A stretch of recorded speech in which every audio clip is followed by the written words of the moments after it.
Chapter 20, The Blackberry Kiss. That night, I tried to write the mini journal for Mr. Berkway. I had a terrible time coming up with something to write about. First, I made a list of all the things I liked, and they were all things from Bybanks: the trees, the cows, the chickens, the pigs, the fields, the swimming hole. It was a complete jumble of things. And when I tried to write about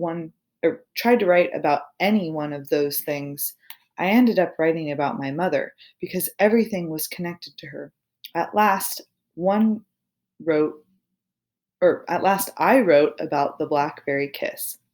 One morning on the farm, when I awoke and looked out the window, I saw my mother walking up the hill to the barn. Mist hung about the ground. Finches were singing in the oak tree beside the house, and there was my mother, her pregnant belly sticking out in front of her. She was strolling up the hill, swinging her arms and singing. Oh, don't fall in love with a sailor boy, a sailor boy, a sailor boy. Oh, don't fall in love with a sailor boy, 'cause he'll take your heart to sea.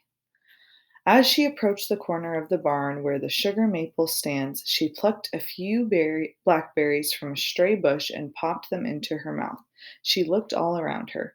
Back at the house, across the fields, and up the canopy of branches overhead, she took several quick steps up to the trunk of the maple, threw her arms around it, and kissed that tree soundly.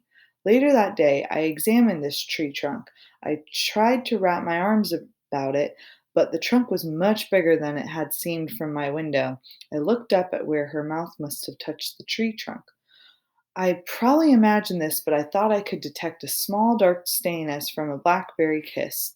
I put my ear against the trunk and listened. I faced that tree squarely and kissed it firmly. To this day, I can smell the smell of the bark, a sweet woody smell, and feel its ridges and taste that distinctive taste on my lips. In my mini journal, I confess that I had since kissed all different kinds of trees, and each family of trees, oaks, maples, elms, birches, had a special flavor all of its own. Mixed in with each tree's own taste was the slight tang of blackberries, and why this was so, I could not explain. The next day I turned in the story to Mr. Berkway. He didn't read it or even look at it, but he said, "Marvelous, brilliant," as he slipped it into his briefcase. "I'll put it with the other journals." Phoebe said, "Did you write about me?" Ben said, "Did you write about me?"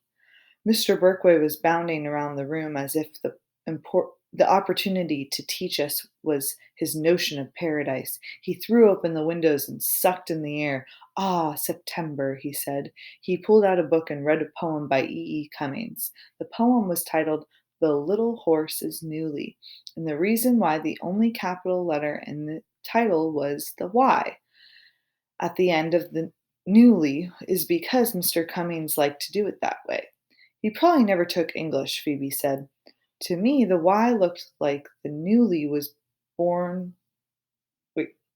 To me, that Y looked like the newly born horse standing up on his tiny legs.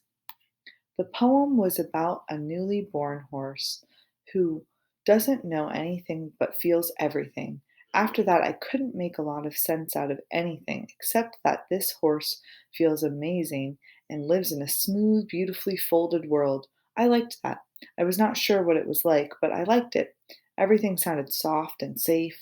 Thus far, it was not an unusual sort of day, purely normal as far as school goes. I started walking home alone because Phoebe had left early for a dentist appointment.